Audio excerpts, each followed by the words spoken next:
Vamos embora então. Gente, então a ideia hoje da aula é a gente começar a entender um pouquinho a ciência básica da densitometria óssea. Então, eu sou o Guilherme, eu não me apresentei como formação, eu sou fisioterapeuta de formação, eu sou tecnólogo em radiologia também de formação. Então, nessa história toda que eu contei para vocês que meu pai faleceu, eu acabei emendando duas universidades, trabalhava, estudava de manhã, tarde, de noite, trabalhava também. Fiz as duas faculdades, me formei e acabei fundando a minha empresa e trabalhando com essas consultorias. Mas sempre quando eu puder, eu vou trazer um pouquinho desse conhecimento da fisioterapia, principalmente para falar sobre biomecânica, sobre falar lá na parte de posicionamento dos pacientes, tá bom? A ideia dessa primeira aula é a gente explorar um pouquinho os métodos de avaliação da massa óssea, então quais são os métodos utilizados hoje para a gente avaliar a massa óssea, as tecnologias para aquisição da imagem, e a gente vai dividir essa aula em duas metades, né? E na segunda metade eu vou falar como são gerados dados de BMD, BMC, massa gorda e massa magra. Eu já explico o que é BMC e BMD, tá bom? Depois, explicar um pouquinho para vocês, dentro do conceito de massa óssea, o que são T e Z-score e como é feita a configuração desses bancos de dados. E, por fim, a gente vai falar rapidamente sobre a configuração dos bancos de dados, não só desses indivíduos adultos também, que usam T e Z-score, mas também esses indivíduos pediátricos, que a gente também vai fazer o Z-score, mas vai utilizar alguns outros exames para fazer o diagnóstico. Então, entrando no primeiro conteúdo, que seria os métodos de avaliação da massa óssea, nós temos duas tecnologias basicamente. A tecnologia padrão ouro para avaliação da massa óssea é a densitometria óssea, e isso já fazem mais de 20 anos que se diz assim. Em algum momento da história, creio eu que lá por 2013, a Sociedade Internacional de Densitometria entendeu que também seria possível a gente fazer a extração das informações de densidade mineral óssea, não somente na densitometria, mas também na tomografia. Qual é a vantagem de a gente fazer essa extração de informação através do tomógrafo? A gente acaba eliminando muito da massa visceral que tem sob a coluna do paciente, e isso acaba diminuindo muito o artefato, diminuindo muito o erro, e eu acabo tendo um resultado bem mais fidedigno.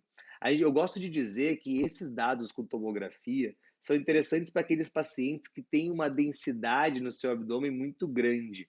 A gente gosta de falar, carinhosamente, a gente chama que aqueles pacientes que são socadinhos, sabe? Que são pacientes que acabam tendo, não são gordos, eles não têm uma grande massa gordurosa, mas são pacientes que, se tu observa o abdômen deles, é como se fosse um tronquinho mesmo, né?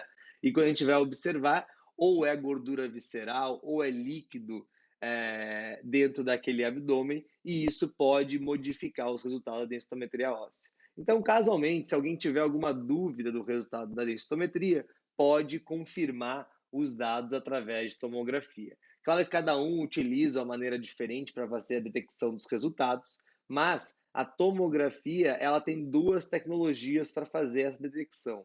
Uma delas ela utiliza de um phantom, então vocês podem ver embaixo da imagem essa peça aqui que tem várias cores, várias bolinhas com várias cores diferentes. Cada cor dessas possui uma densidade distinta que o software do equipamento reconhece, e ele compara a densidade da massa que está sendo selecionada no paciente com aquela densidade daquele phantom, então aquela peça que está sob o paciente. Vocês podem ver nessa imagem aqui de baixo que vocês têm a peça colocada sob as costas, né? O paciente está deitado sobre esse phantom.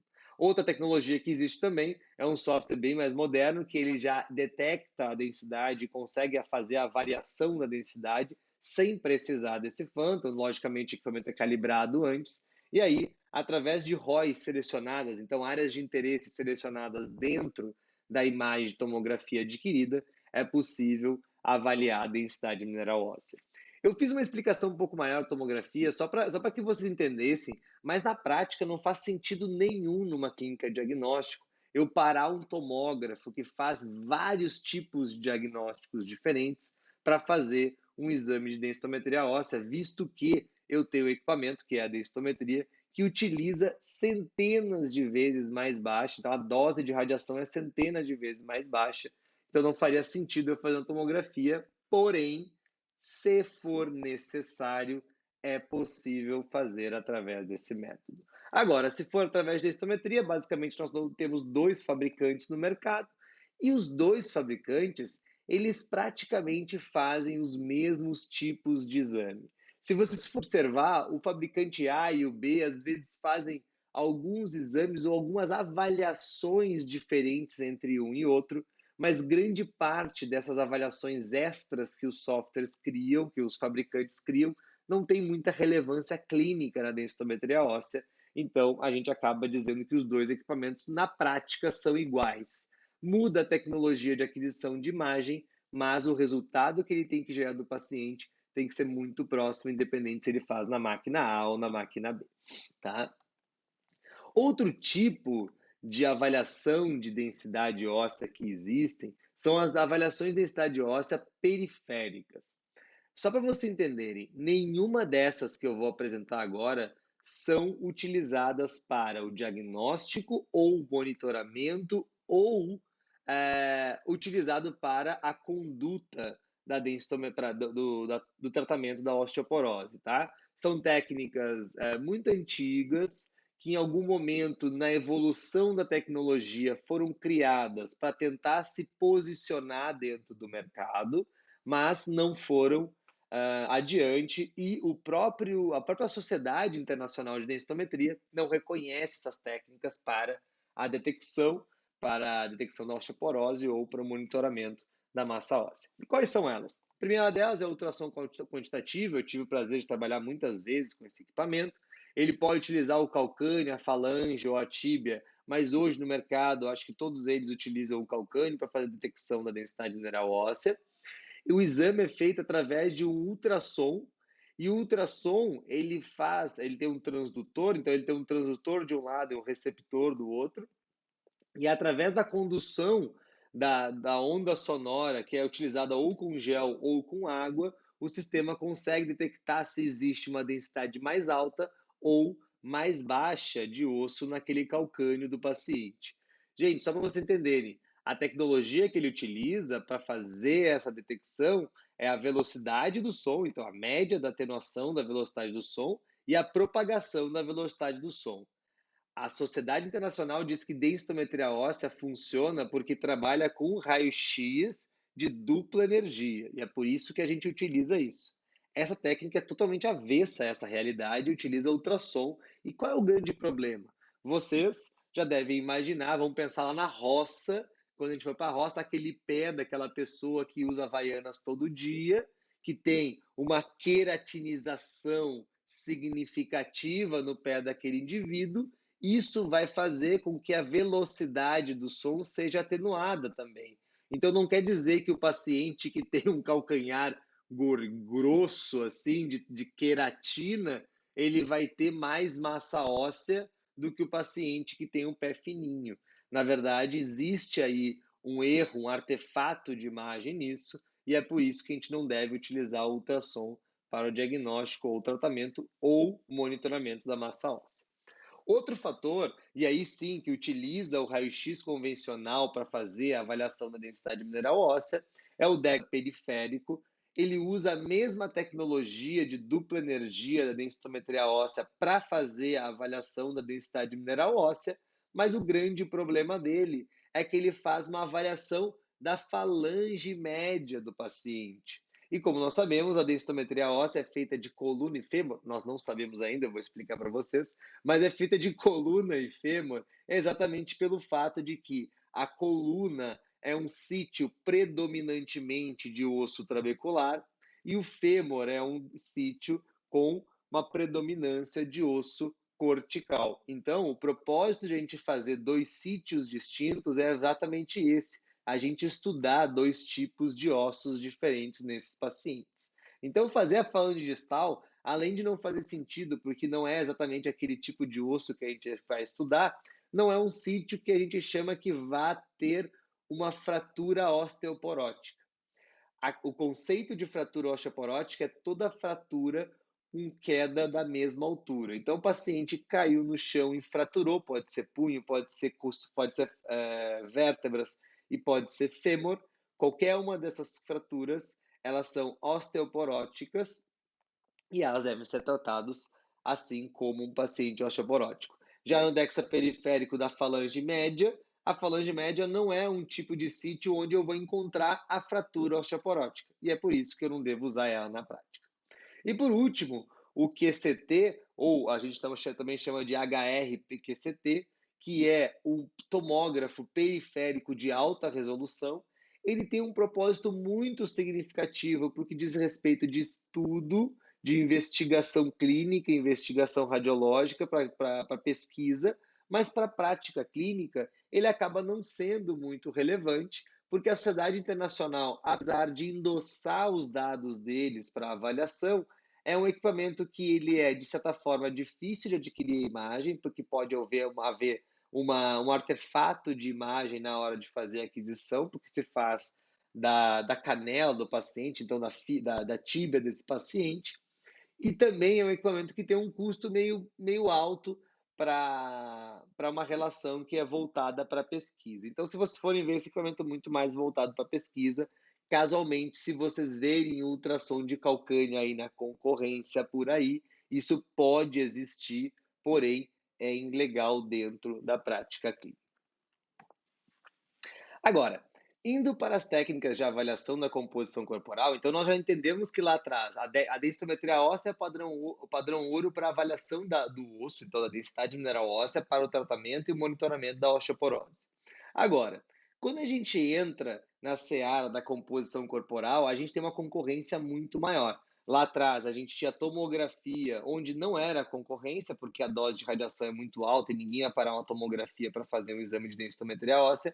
Porém, aqui a gente acaba tendo uma quantidade muito grande de técnicas para avaliar a composição mineral óssea e em várias escalas distintas. Esse ponto é muito legal de vocês prestarem atenção, porque é exatamente esse foco que vocês têm que ter para conseguir vender a densitometria da composição corporal lá no mercado, tá? Então, só para vocês entenderem. Se a gente fosse hoje querer fazer uma avaliação direta da composição mineral, desculpa, da composição corporal, existem duas maneiras de a gente fazer isso. Uma delas é a dissecação, e eu tenho certeza que nenhum de nós quer passar pela dissecação para tentar ver o quanto tem de gordura no corpo e quanto tem de massa magra. E a outra maneira seria a tomografia ou a ressonância magnética. Outro motivo para a gente também não parar um equipamento desse que serve para avaliar N doenças distintas, N diagnósticos distintos, eu não vou parar uma ressonância ou uma tomografia para avaliar a composição corporal de um indivíduo.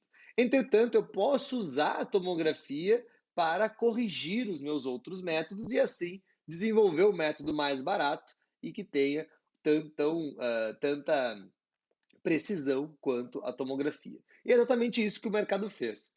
Visto que eu não poderia parar uma tomografia, uma ressonância para fazer a avaliação da composição corporal, o aplicômetro foi criado, a pesagem hidrostática foi criada, a plethysmografia foi criada e, por fim, a densitometria também.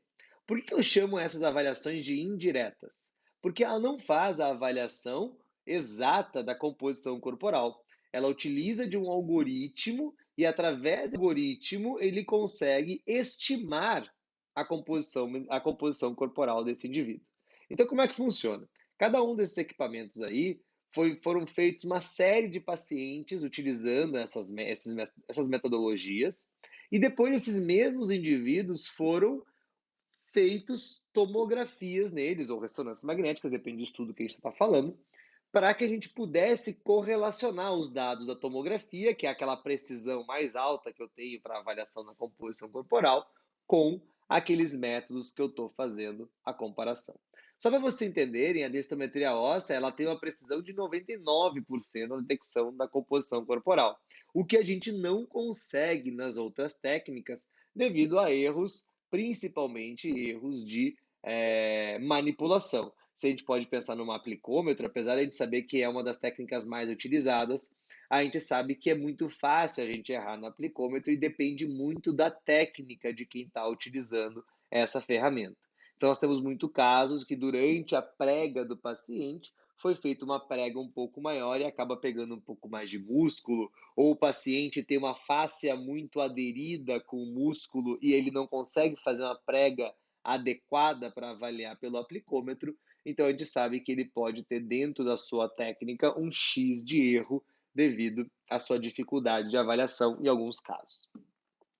Já apesar de hidrostática e a pletismografia, são tecnologias um pouco mais antigas, que vêm antes até da DEXA, que era a maneira que dava para utilizar a avaliação da composição corporal. Apesar de hidrostática, é bem simples, né? Eu peso o paciente dentro d'água, fora d'água. Eu penso que dentro d'água eu não vou ter a avaliação, não vou ter a, o efeito da gravidade sobre o paciente, e eu subtraindo um resultado do outro, eu vou conseguir avaliar o quanto esse paciente tem de massa gorda, massa magra. E aí, nesse conceito da pesagem hidrostática, eu não vou dividir em massa magra e massa óssea. Muitas vezes eu vou usar um conceito de free fat mass, que é a massa livre de gordura, que basicamente seria o músculo, as vísceras e o osso, tá? Então, isso são coisas que vão evoluindo na técnica. Lógico que eu vou trazer para vocês o que a gente utiliza hoje em dia como nomenclatura, mas lá atrás a gente veio a evoluir de técnicas um pouco mais rudimentares, tá? E por fim, eu tenho a medida duplamente indireta. E aí eu mostro a bioimpedância, que é o que a grande maioria dos nossos clientes e os nossos prescritores conhecem, e muitas vezes é o que mais utiliza-se no mercado. E, gente, não é por causa de preço, tá? Não é que a bioimpedância é mais barata que uma densitometria. Muitas vezes é por falta de conhecimento. Uma bioimpedância como dessas aí custa de 80 a 100 mil reais. Uma densitometria custa 300, 250. Se você consegue um equipamento usado, você pode pagar até menos que isso. Então, o que está em jogo não é muito a qualidade do exame, sim o conhecimento do profissional sobre esses dois métodos, tá? A bioimpedância, por que que ela... Oi, pode falar.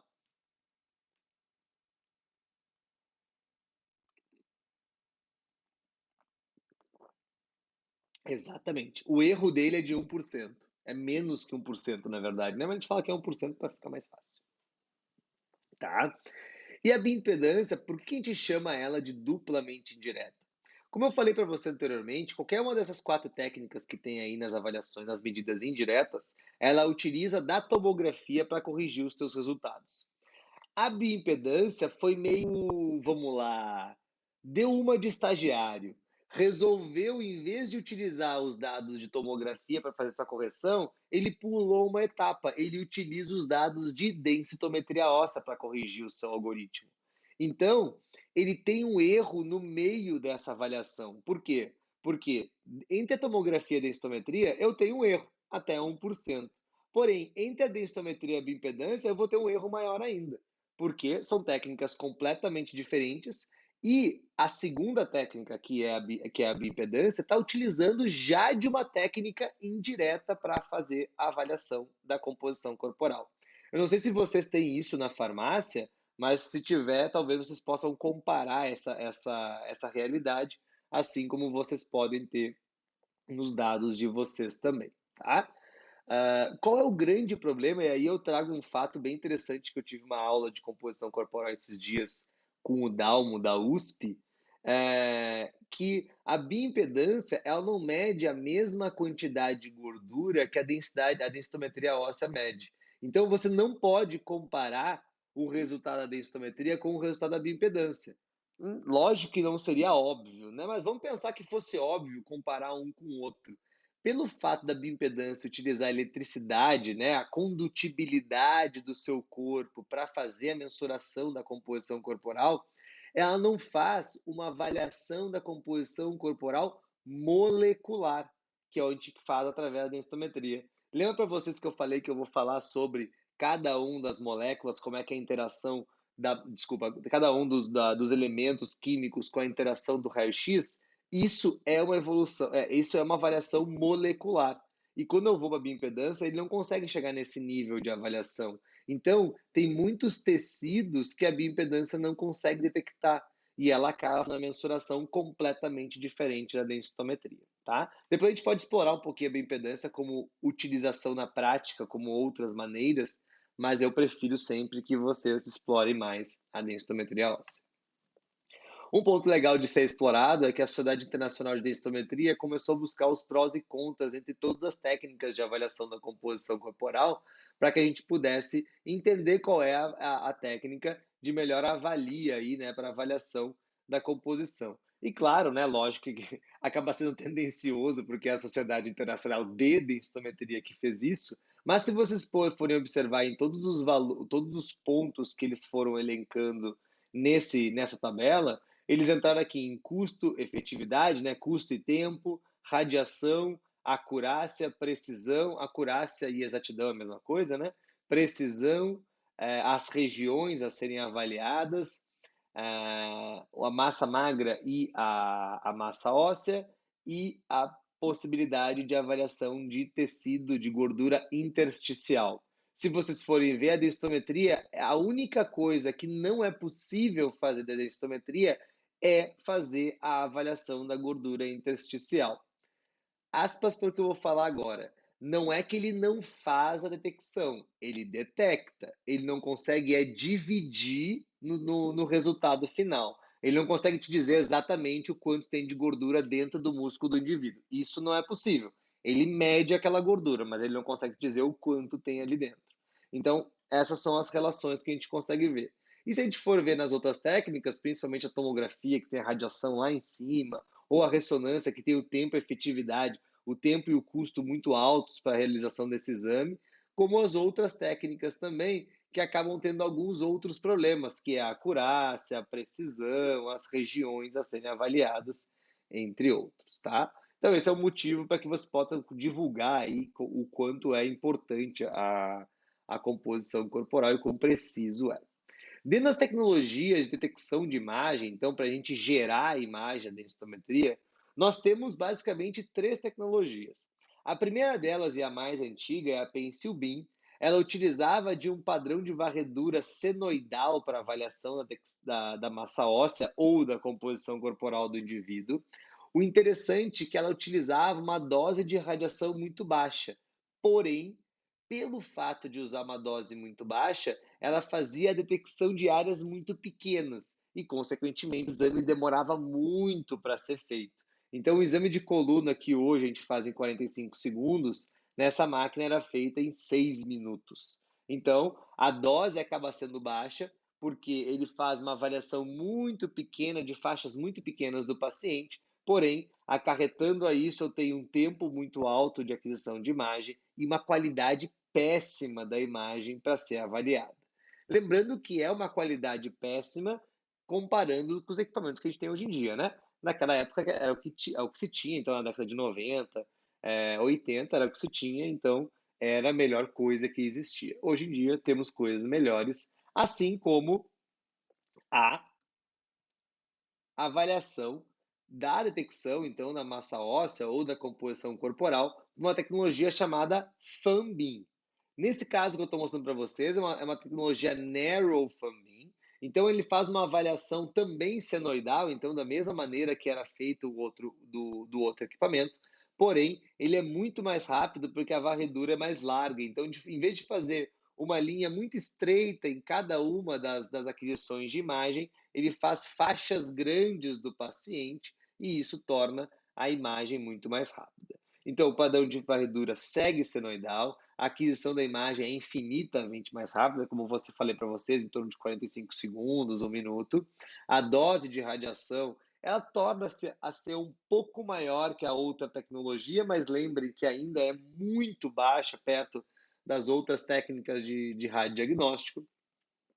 Uma alta qualidade de imagem, e agora nessa tecnologia a gente chega a uma qualidade de imagem radiológica até muito boa, e sem distorção off-center. O que acontece, gente? Como toda a avaliação de imagem, se eu tenho o detector muito longe da fonte de raio-x, eu acabo gerando uma paralaxia, né? Acabo gerando uma magnificação dessa imagem. É aquela brincadeira que a gente faz na luz, de fazer a sombra na luz, né? Quanto mais perto da luz a gente tiver, maior é a nossa sombra. Quanto mais próximo da parede tiver, mais a sombra fica do tamanho da sua mão. Aqui é a mesma coisa. Pelo fato dela fazer varreduras senoidais, estreitas, acaba gerando uma magnificação menor dessa imagem, então, sem gerar uma distorção off-center. E agora, gente, não fiquem preocupados com a tecnologia de vocês, tá? Eu quero só citar. A tecnologia de vocês também é FunBeam da Hologic, só que ela traz uma outra vertente do FunBeam, que é o Wide FunBeam. Ela tem um feixe de raio-x em leque. O padrão da varredura é contínuo, então ele faz de fora a fora a varredura do paciente, de cima a baixo. A aquisição da imagem é ainda mais rápida, tem aquisições de 15 segundos, 35 segundos. A dose de radiação também um pouquinho maior, mas segue muito mais baixa que das outras técnicas. Uma alta qualidade também da imagem, só que dessa vez eu acabo gerando uma distorção off-center, então eu acabo gerando essa magnificação dessa imagem. E por que eu falei para vocês não se preocuparem com isso? Porque o fabricante gerou ali um algoritmo para conseguir corrigir essa magnificação dessa imagem. Qual é a diferença de usar o Wide FunBeam por o Narrow FunBeam? Na prática, nenhuma. Um fabricante tem uma, outro fabricante tem a outra, no final os resultados são os mesmos. O que muda é só o algoritmo que ele usou ali dentro para corrigir os resultados dele, que são tão fidedignos do fabricante A ou B, tá? Quando ele vai fazer a detecção do paciente, então esse é o modelo, né? Então vocês podem ver que lá embaixo tem o tubo de raio-x, em cima eu tenho o tanque, né? Onde é feita ali a filtragem daquele raio-x, eventualmente. Depois eu tenho um colimador, e ali eu tenho a mesa, o paciente e o detector. Nesse tanque, né, ali aquela parte preta ali, eu tenho uma coisa chamada filtro de terras raras, ou na GE, desculpa, esse aqui é o da Hologic, né? Esse aqui é o que a gente utiliza a alternância de voltagem. Existem duas tecnologias que a gente utiliza para conseguir ter a dupla energia.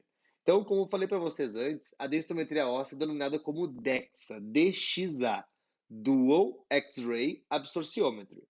Do X-ray absorptiometry vem porque a gente não tem um feixe de raio-x com uma energia somente. Nós sempre temos um grupo de feixes e nesse grupo de feixes nós temos feixes de alta energia e de baixa energia. O de alta é o amarelinho e o de baixa é verdinho.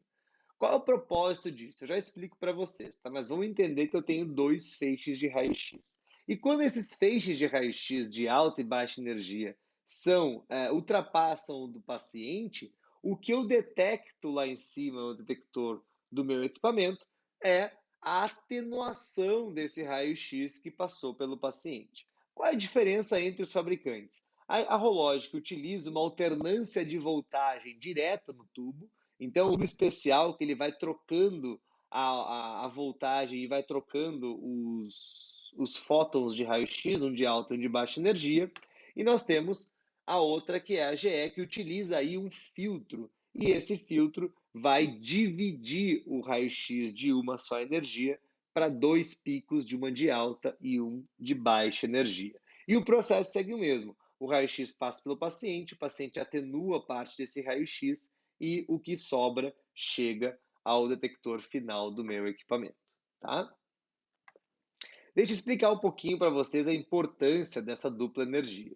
A dupla energia ela tem o propósito exatamente de dividir os tecidos, e é exatamente o que a gente está discutindo aqui. Eu quero avaliar a composição corporal. E por que eu preciso dessa dupla energia? Os fótons de baixa energia, então, eles têm duas intensidades, 30 keV e 50 keV, depende do fabricante, tá? Alguns fabricantes usam 30, alguns usam 50. Grande parte desses fótons são atenuados pelo tecido ósseo e parte deles são barrados pelo tecido mole. Então vamos lá, gente. Eu tenho um fóton de baixa energia, ele vai ultrapassar o paciente. Quando ele for ultrapassar o paciente, pelo fato dele ter baixa energia, ele não ser muito forte, ele vai ser barrado muito pelo osso, porque o osso tem uma alta densidade. Imagina um ferro, né? Imagina uma coisa muito densa, tá? E agora, quando esse mesmo raio-x de baixa energia, ele tenta ultrapassar o tecido mole, em alguns lugares ele consegue ultrapassar, porque a densidade desse tecido não é tão grande como na gordura. A gordura tem uma densidade menor, então esse fóton de baixa energia ele consegue ultrapassar. Porém, no músculo, que tem um pouquinho mais de energia, de densidade, ou no músculo, ou na massa magra em geral, eu acabo atenuando parte desses fótons de baixa energia, porque eles não têm força bastante para atravessar o músculo dos pacientes, tá? Agora, quando tem os fótons de alta energia, agora eu estou usando a mesma região do paciente, só que passando fótons de alta energia, parte dos fótons são atenuados pelo tecido ósseo e parte passa.